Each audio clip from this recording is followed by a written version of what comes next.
اعوذ باللہ من الشیطان الرجیم بسم اللہ الرحمن الرحیم۔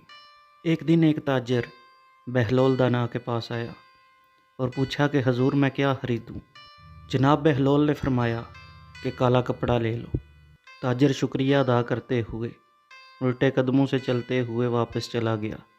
جا کر اس نے علاقے میں دستیاب تمام تر سیاہ کپڑا خریدا۔ کچھ دنوں بعد شہر کے بہت بڑے آدمی کا انتقال ہو گیا۔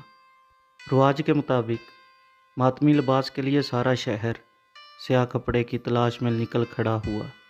اب سارا کپڑا اس تاجر کے پاس ذخیرہ تھا۔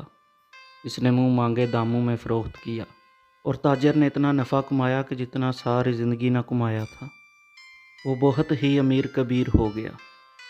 کچھ عرصے بعد وہ گھوڑے پہ سوار کہیں سے گزر رہا تھا تو جناب بہلول وہاں تشریف رکھے ہوئے تھے۔ وہ وہیں گھوڑے پر بیٹھا بے ادبی سے بولا، اوئے دیوانے، اب اس بار کیا لوں؟ بہلول نے فرمایا، تربوز لے لو۔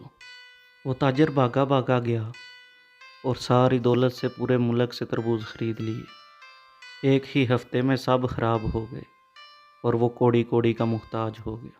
اسی خستہ حالی میں گھومتے پھرتے ہوئے اس کی ملاقات جناب بہلول دانا سے ہوئی۔ اس نے کہا، آپ نے میرے ساتھ کیا کیا؟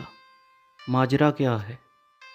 جناب بہلول دانا نے فرمایا، یہ میں نے نہیں بلکہ تیرے لہجے اور الفاظ نے یہ سب تیرے ساتھ کیا ہے۔ جب پہلی بار تم نے ادب سے پوچھا تو مالا مال ہو گیا، اور جب تم نے گستاخی کی تو کنگال ہو گیا۔